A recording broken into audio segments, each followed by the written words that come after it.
Yes, folks, this is the Mini.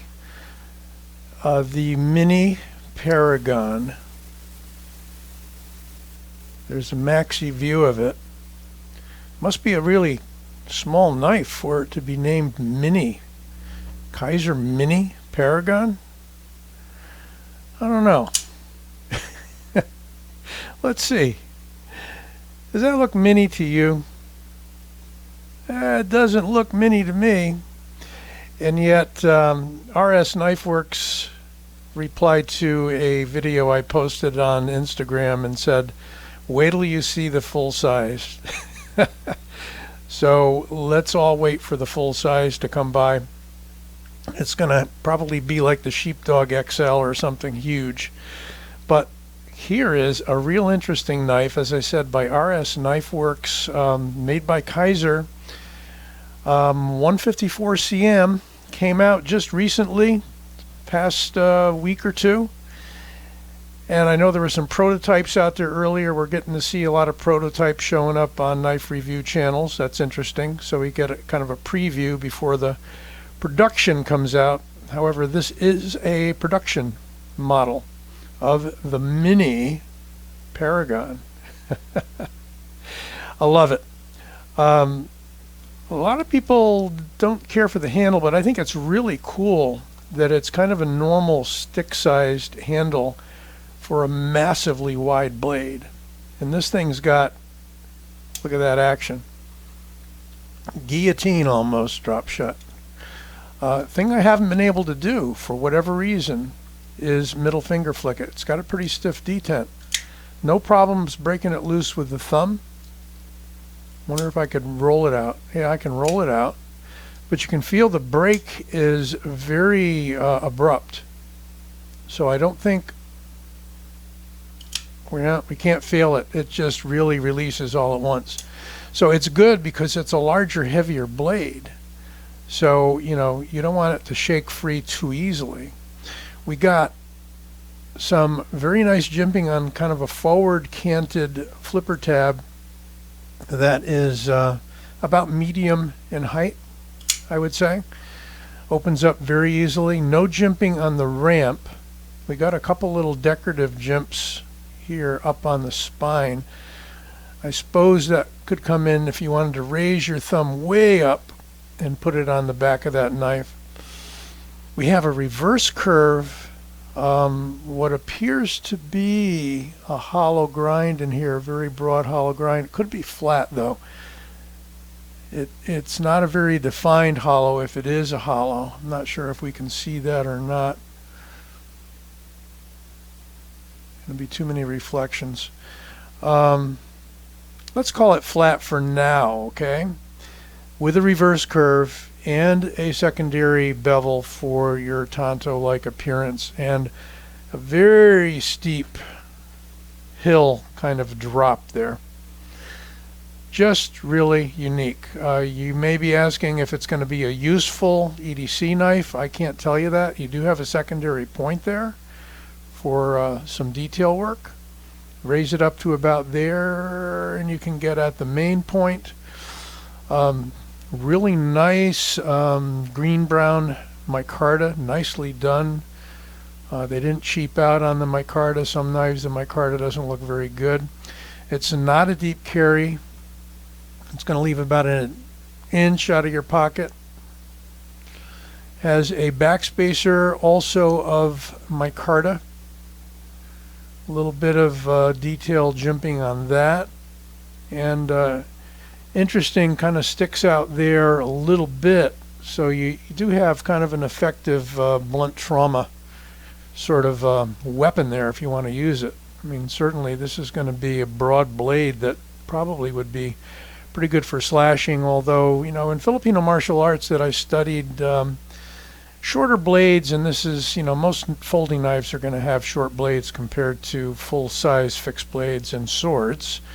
So they're more known as a thrusting weapon because you need to get close enough to really affect a good slash. But that reverse curve is going to help with this. You're going to get that, what we call a buildup of pressure. So as I draw, I'm drawing into the edge from here to here.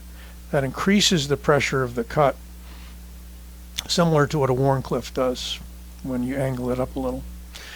But let's do some measurements, shall we? See just how big this Mini is.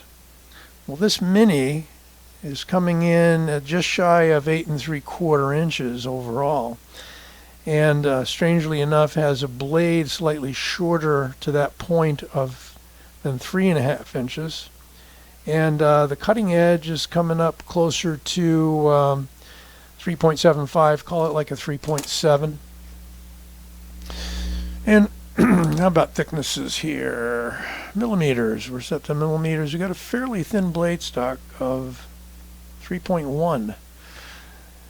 And if we switch that to inches, we get 0.11.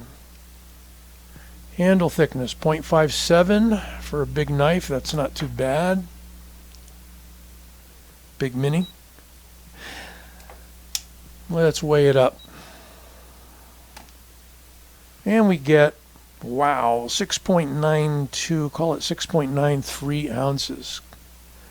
Yeah. Well, it's not a thick blade, but it's a wide blade. And you've got some very hefty liners. Look at the thicknesses of those liners. And you got a lockup there of, I'd say about 40%, something like that. But because the liner's so thick, there's still part of that liner that isn't mating with the tang of the blade. Love the action on it. Opens easy, even though it's got that crisp detent.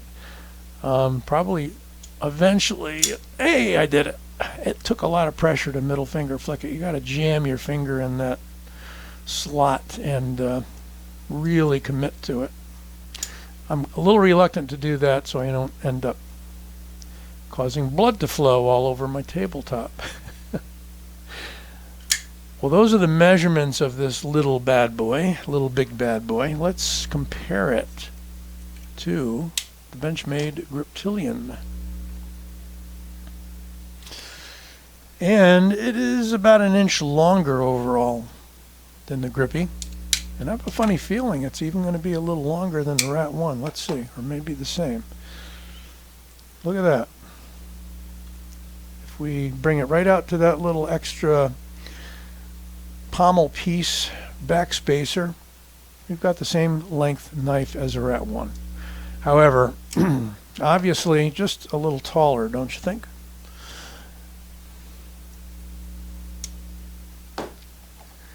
So how does it hold and how are the ergos? So I was saying earlier, it's fairly stick-like with an interesting angle down in the back. We've got jimping that's pretty effective there. I mean, if you held it back here a little bit and palmed it for a thrust, you would be in probably pretty good shape. If I choke right up here, I got about 3/4 of an inch left over. I can place the thumb on top, but it's a little bit of effort. You got to lift that joint of that thumb way up. And I don't have the most flexible hands anyway anymore. Got jimping, if you want to call it that, right along both sides, upper sides of the scales.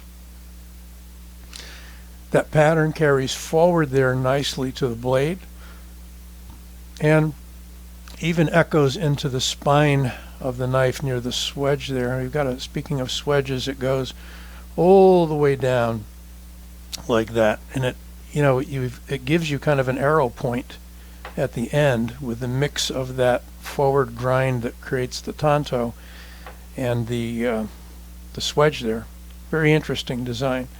Again, plenty of handle.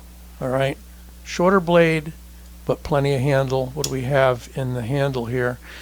Yeah, I mean, we've got about 3/4 of an inch left over from the tip of the blade into the handle. And you can feel the weight, but, you know, interestingly enough, it's got a decent enough handle, enough of it that you don't really feel the weight. The balance, that seems to be a thing lately. Well, balance is just slightly forward of the finger groove. And a lot of relief there. very easy to disengage. And of course, get your fingers out of the way when you drop it. Although you've got the protection there of that flipper tab that becomes the guard. Nice blue pivot surrounds on both sides. It's added a little touch.